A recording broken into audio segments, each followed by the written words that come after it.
Wish we could see us, wish we knew who we are. Imagination makes us nearer, yet so far away. You know what time it is? It's LBTV, your presenter, your host, and I'm with the beautiful Jemma Rosenthal, the author, the artist, the extraordinaire businesswoman. Are you ready?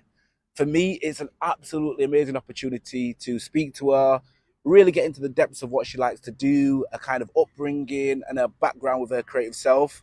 So let's do this. So the first question I want to ask you, what made you want to be an artist? And as a female, do you feel like you're representing the women of today in terms of the artistry as a musician, or? Yeah, I do. I mean, I never kind of got into it thinking I want to talk about female issues. I want to be, a female artist. But because of the way things are with, I think it's like 5% of women are producers, music producers in the industry. So I just naturally became a music producer without knowing it, because a lot of people think that production is like all really technical, but it's about the musicianship. So it's how you put songs together. So the beats, the strings, the harmonies, everything is the production of something. I like it's weird as well, because when you think of a lot of producers, for example, like Pharrell, Swiss Beats, in terms of kind of music I like, and even like in a lot of dance music I like as well. Like, let me think of one. Ooh, Rudimental. Yeah. Like artists like that and producers like that. For me, you don't see many women or hear a lot of women producers, and for me to kind of have one that I'm speaking to right now, it's kind of exciting because you're seeing it from a different angle, and it needs to, I feel, be pushed on a lot away to get more women through producing music, so they've got their own standing in the society of creativeness. And I think a lot of women shy away from it, because even myself, I always felt like I have to have a man produce it. And I do work with male producers as well, and I get them mixed and mastered. But I found that with Logic and with different programs, you can learn how to do it yourself.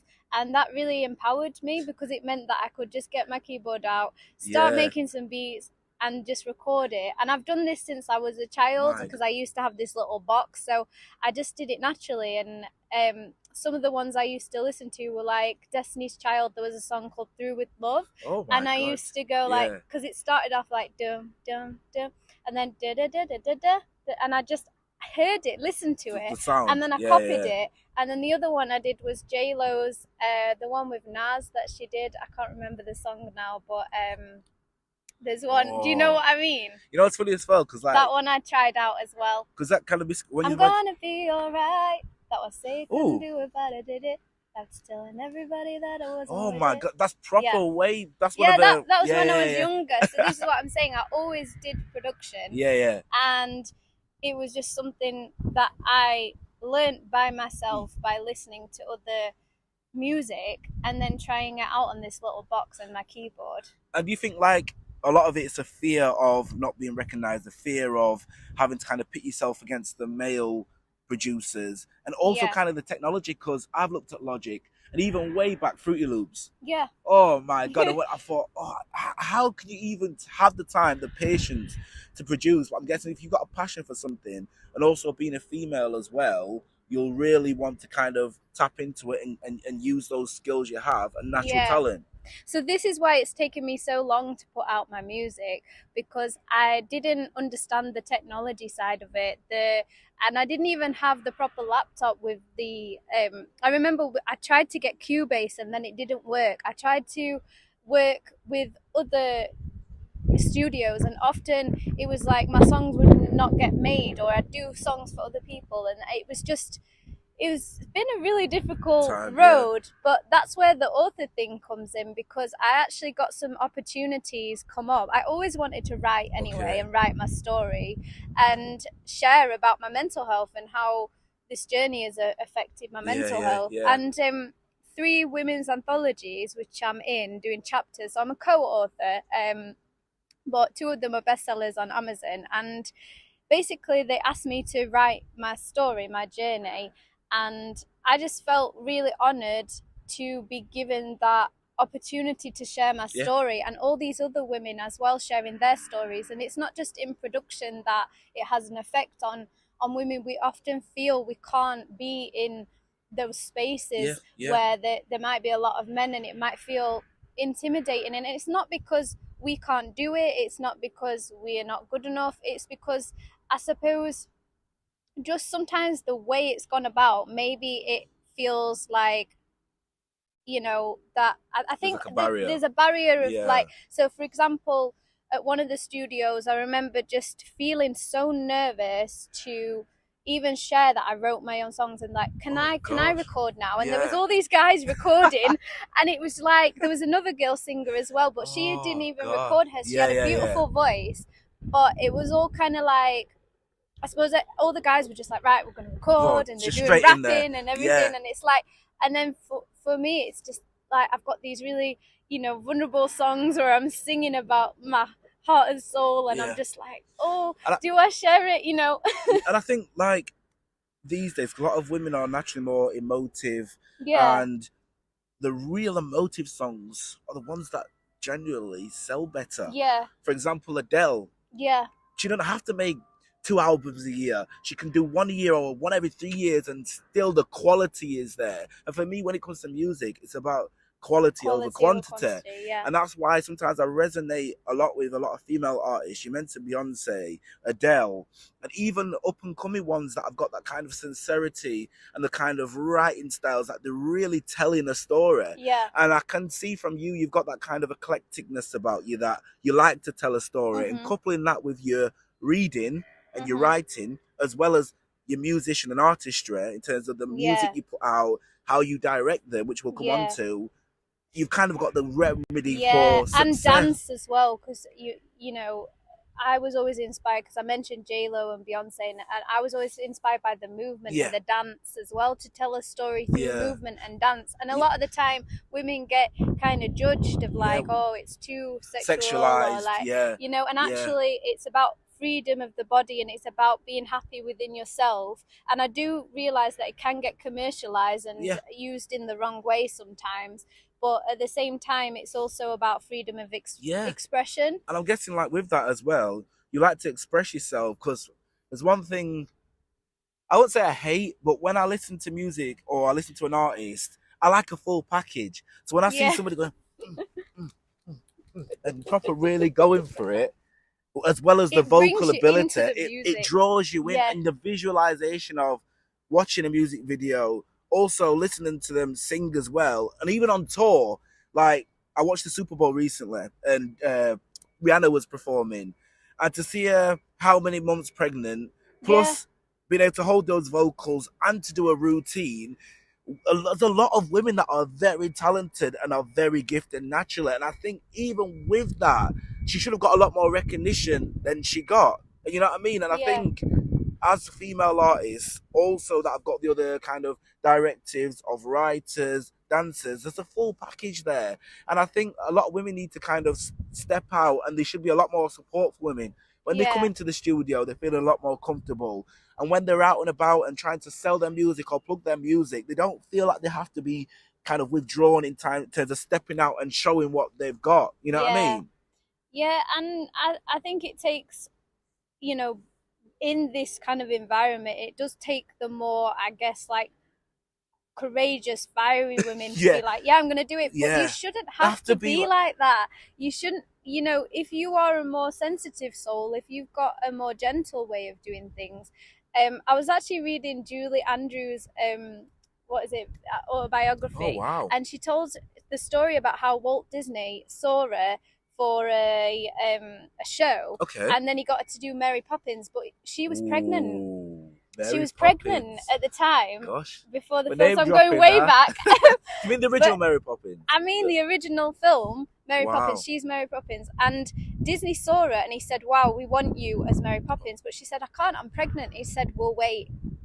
And that's the kind of like attitude that I think, in a way, he helped her to become the star she is. In terms, I'm not saying she already was that star, but what I mean is because he allowed her to have her baby first before going, because he could have gone, oh well, she's busy, let's get someone else. And I think this is the thing, is that patience. Exactly. And do you think there's more patience when it comes to male artists of a similar kind of eclectic genre of music and kind of the style and kind of ethos in your character, what you like to project in terms of your music when it comes to women and in general as well? So, for Yeah. example, women have a lot of barriers in terms of pregnancy and kind of hormonal changes, and sometimes they can't always do what they need to do there and then. Studio time, Yeah. recording. There's a lot more, or they might have their own kids. You know what I Yeah. mean? So do you think there should be a lot more patience and understanding when it comes to women that are trying to make a footing in the game rather than men? Yeah, I do, but I also want to mention, because I've worked with male musicians who have kids as well, Right. so I do want to say that there are barriers for men as well, and also men's mental health is, I think it's like the highest suicide rates is with men. So I do want to recognize that, although I do talk a lot about women's issues because I'm a woman. And so I actually have a poem which was in The New Woman, which is in one of the books, and I decided to actually get some help from males. So I worked with Javier Barrios, and I also worked with 𝑨𝒖𝒕𝒉𝒂𝒍𝒊𝒔𝒕 as well. What a name. Yes, so she plays 𝐉𝐄𝐿. Wow. So it's kind of a shamanic song as well. So and I didn't know I was going to do this poem like the way that I did it. It was just something happened where I realized this as a woman song needed to be produced. Yeah. And I could have done it myself. I started to do it myself, but actually I thought, do you know what? Nah, I'm going to go into I'm going to go into like that. How many songs do we listen to that are written by other people and they want to use it themselves and they're like, nah, this is meant for X person, and you can just feel it. Sometimes it's not meant to. Well, I am on the song, so I am on the track. Yeah, I did help produce it, but I got help from other musicians is what I'm saying, and we did it in the studio and Javier produced it. So what I'm saying is that, you know, sometimes it's not just about, because I think what a lot of men get confused is they think, oh, these females are trying to take over, they're trying to, you know, erase men's issues. It's like, really? No, we care about men. We want men to be happy, and that's why we want to be equals in terms of how we get to express ourselves, because we want everyone to be happy. Well, this is the most women I talk to anyway. I don't know anyone that's like proper man hating, or you know, I probably do, but you know what I mean, I don't hang too much around with people that are like that, because I think that you've got to understand everybody's position, and it's understanding the different struggles of different types of people. Groups of people, you know, to try and understand that, you know, for example, my experience might be different from a black female's experience. So it's just trying to understand, just as it would be different for a male's experience, it's different for someone that's working class or upper class. It's kind of like everybody has their own struggles, but everything is different depending on where you're brought up, how you're brought up. And that's what I was going to ask you, like, do you think, like, as an artist, things can be so fast-paced, you're trying to find the next gig, oh, where's the next place I'm going to go to busk? Oh, what type of music can I do now? What genre of music can I do that I've not done?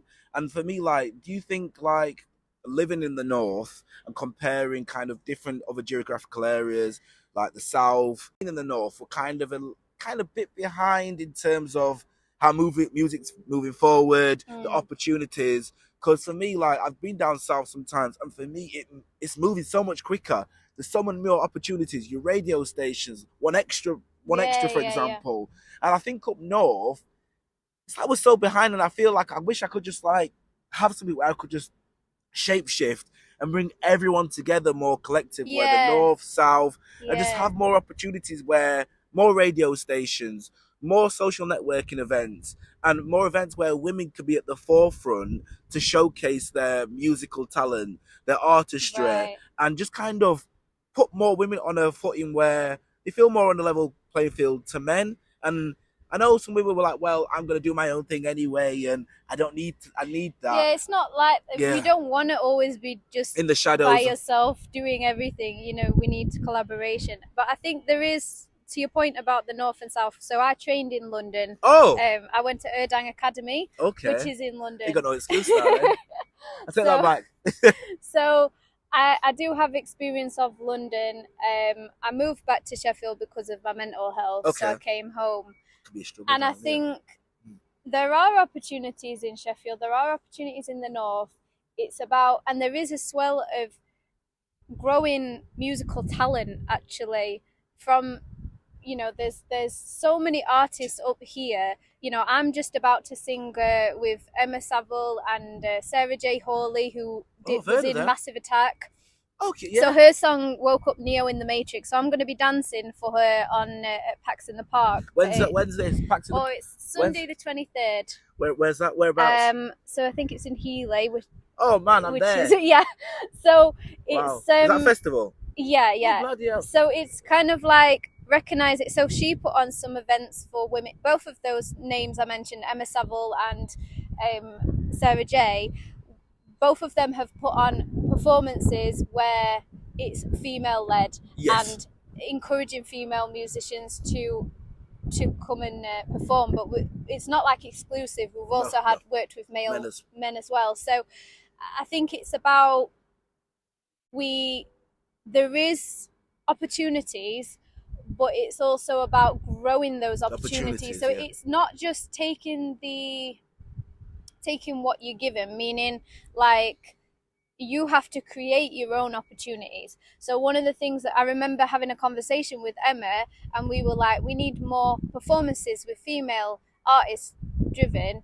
And then a few months later, we joined together and we were helping each other out, doing backing vocals for each other. Do you know what I mean? So putting on events and doing gigs. So I think sometimes, as much as, I don't agree with the fact that we should always have to be pushing and pushing and pushing. I think that there's a balance, there's a level where if it will happen, it will happen anyway. Yes. But obviously having that kind of unit, the community as well, is a benefit. And one thing I'd say is that there's a way that you guys who's watching can support local artists by streaming us, by going to gigs, by buying the books, buying, whatever. Because and a lot of people will say, oh, I want to go and see this person. And then they'll go there, they've got all the merchandise, and they don't want to get their money out of their pocket. You know what I mean? But then comparing it to, say, like a well-known artist in the grime scene, for example, like Central C or what have you, just because they see him on one music video wearing a trap star tracksuit or a well-known brand, they go and buy it. Straight to Foot Asylum, straight to JD, I'm getting it. And that's where we need to kind of come out of that mindset. Everyone starts from somewhere. You don't have to wait till that person's got 500,000 followers or 1 million followers on Instagram or TikTok because they've got to that level of pedestal.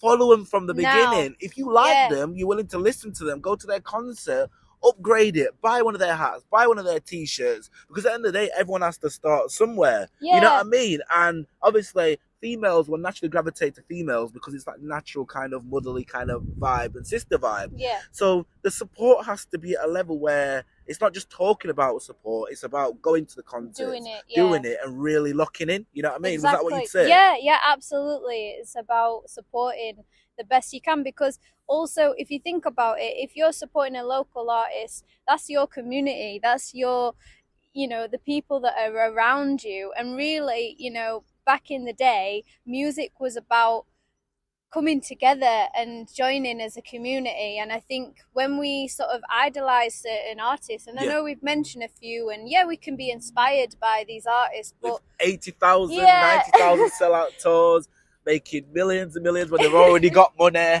Exactly. They don't need, I'm not saying they don't need our support. They do, in terms of we need to see them as human beings. So we need to stop kind of putting them on pedestal and then say, if you don't perform like this, then you're not good anymore and we're not going to support you. Which happens a lot. It's kind of like, no, treat everybody the same as a human being, and then gravitate to the people that you admire and support and go, wow, she's doing this, and have a look, have a listen, because a lot of time people don't listen.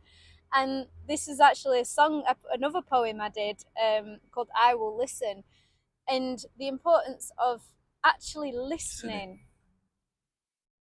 And I think listening anything as well, like even whether you're a presenter, a host, an artist, sometimes you need to kind of step back, listen to what other people are saying, and then act on it. Because sometimes we think that we know it all, and sometimes we do get in that headspace. But listening to other people, listening to other music, you can pick things from those things and kind of build on it. So, like for me, like growing up, like I'm guessing your family were a big influence. Yeah. And also, is there anyone around you, or even looking to younger artists or up and coming artists that you would say like as an inspiration, or is there anything that you'd like to say to up and coming artists or younger artists that want to be the next big sensation? Yeah, so I've actually worked with a lot of young people because I've worked in schools and colleges and Oh, wow. different art schools. So I was actually used to work with a youth theatre company called Fusion. They're not around anymore. There was a lot of kids there, you know, teenagers that wanted to sing and wanted to perform. And the thing that I would say is I'd always just encourage them to be themselves on stage, Yeah. to be themselves. Don't try to. I know you're putting on an act when you're an actor, Yeah. but the best actors, I think, are the ones that bring themselves to the part. So they bring their own being. They're present on stage. Do you know they say like stage presence? Well, have you ever thought about that word? Presence. It's about being here right now. And I think because a lot of young people will watch like stuff on Netflix, and they'll watch other artists or even actors, and they want to be like that. But at the end of the day, you're still gonna have to be yourself. So, like you said, having that stage presence, but kind of refining and finding your own self, is good. And I think a lot of people that are what I would call tribute acts, they make a lot of money about being other people or trying to put an act on as another person. But at the end of the day, I think the best artists, the best actors, the best authors are the ones that are themselves and come up with their own ideas, or even take bits from other people and refine it and make it theirs. Absolutely, yeah. It's about being inspired. So obviously you listen to other people for inspiration and you learn your craft. And that's something that I did, and I had a lot of mentors as well. Obviously I went to performing arts college, and it is good to study your craft, but then you get to a point where you have to question, well, who am I as an artist? What do I want to bring? What's my message? Because all of the best artists always had a message, and they were unique in themselves. So if you want to be an artist as to just being a performer or a singer, because if you don't want to be an artist, that's okay as well. You can just, you can sing and dance and act and just do it. Or just work a 9 to 5 job. Or just work a 9 to 5. There's no kind of pressure. But the reason why I'd say being an artist is, in my opinion, the best is like, it's like Tina Turner's Simply the Best kind of thing. It is, I bet you get that buzz as well. That's the thing. It's the buzz that you get from even though you might not be at Glastonbury in front of thousands, even a small intimate concert or even a local festival, seeing people coming to listen to you, giving you feedback, having a couple drinks while you're performing or other things. It's like I did a show the other day, and like my friend came up and she just gave me a big hug, and she was like, everything you spoke about, everything you were singing about just resonated with me so much. Like, even I get people like in tears and like saying, oh, do you know that song? Can you send it to me? Because I really resonate with the lyrics. Or, people are dancing as well. Like, I had like kids just running around, just going like this, like dancing. Kids always dance to whenever I'm performing. They're always dancing.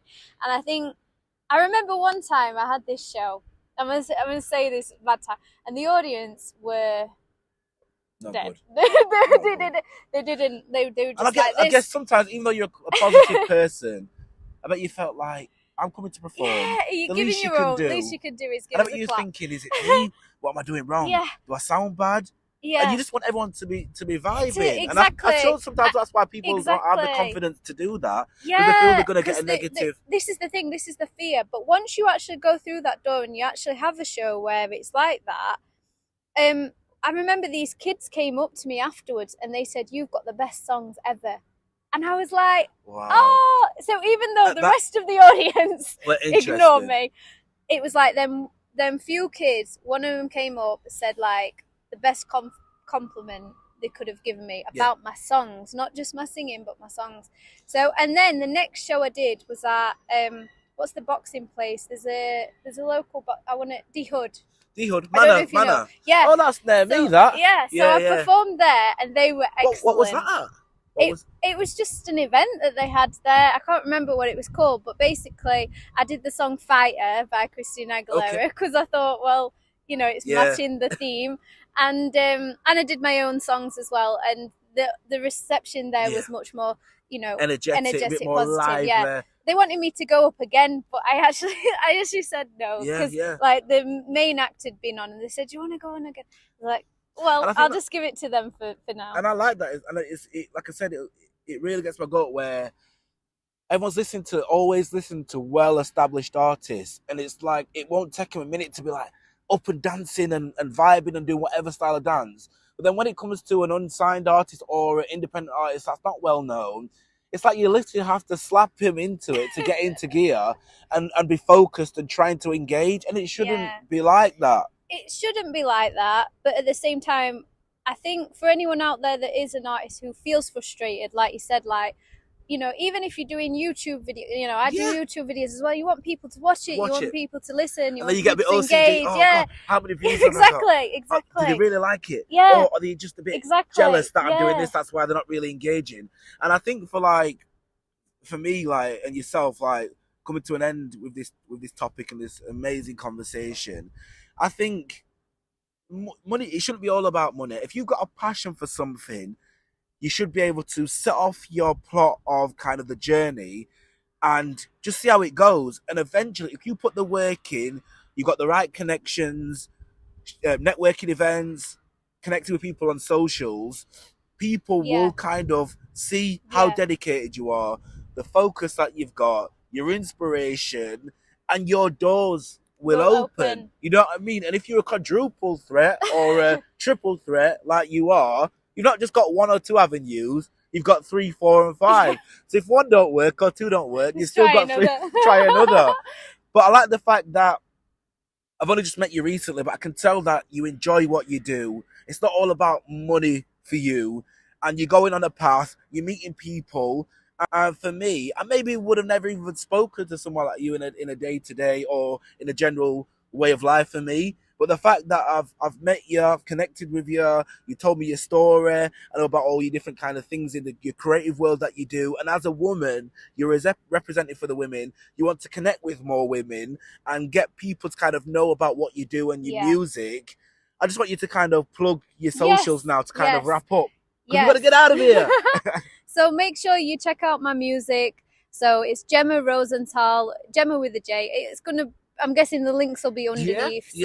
And also I coach creatives as well. So if you're someone that maybe is feeling the way that we've been talking about, maybe you feel like, you know, how do I have more confidence when I'm doing my shows or when I'm speaking or singing or whatever it is that you do, or maybe you feel like, you know, I want more people to listen, I want more people to see. And it's like, what I work with one-on-one with people is about finding that inner peace within you. So, and not just the inner peace, but the inner joy and the expression. So the more you can express, that's why I can sit here and just, you know, smile when we're talking about things that obviously are painful. And at times I've cried, and, you know, there's been countless nights where I've just cried because it's been so painful. But at the same time, when you get past that, when you actually can work through the pain and actually go, you know what, I have something to offer, you know, you have something to offer. And that's the message that I want to give your listeners, your watchers, is that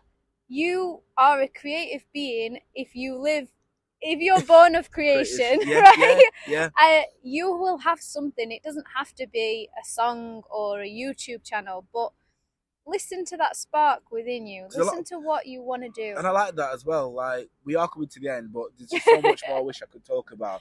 And a lot of people don't know what their kind of creativeness is, or they only think one way of life, just going to work 9 to 5, coming home. And I think sometimes you kind of need to step back from that and really look at what you're born to do and what your gifts are. Because more time when you tap into your gifts, that's going to be something that you've got a passion to do. And I think speaking to you, like I said, local business, local coach. If there's any females out there, up and coming artists, don't feel like you can't tap in. She's giving you her plug, her socials. CreativeHearts.coach is my coaching page as well. So, you know on what it is. Instagram, Facebook. Oh my, I wish I could talk more. But you know what it is. Jemma Rosenthal. We're out. Thank LBTV. right in